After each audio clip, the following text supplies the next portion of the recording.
This question is to calculate the area enclosed between two curves. Find the area enclosed between the curve where y equals x squared and the curve where x equals y squared. First step is to understand the curves and where they intersect. We're given two curves. The first is y equals x squared, which is a parabola that opens upwards. The second is x equals y squared, which is a sideways opening parabola. To find where these two curves intersect, we substitute y equals x squared into x equals y squared. That gives us x equals x to the fourth power. Rearranging, that gives x to the fourth minus x equals 0.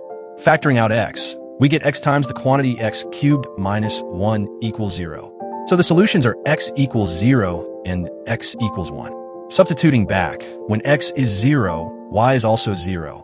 When x is 1, y is 1. So the intersection points are at 0, 0 and 1, 1. Next step is to set up the area integral. Between x equals 0 and x equals 1, the top curve in terms of y is the square root of x, and the bottom curve is x squared. So the area between them is given by the integral from 0 to 1 of the square root of x minus x squared. This represents the vertical slice of area between the two curves over that interval. Next step is to calculate the area. We now evaluate the integral of the square root of x from 0 to 1 and subtract the integral of x squared from 0 to 1.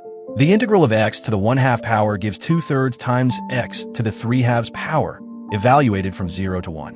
That gives 2/3. The integral of x squared gives 1/3 times x cubed, also from 0 to 1. That gives 1/3. Subtracting the two values, we get 2/3 minus 1/3, which equals 1/3. Always check which curve is higher before setting up your integral. A quick sketch makes this step much easier and helps avoid simple setup mistakes. That's it for this question solving. This video is based on our math tutoring blog and class recordings. Hope you enjoyed it. Please subscribe to our channel Math Tutor 8285 and turn on the notification bell. Press the like button. Thank you so much.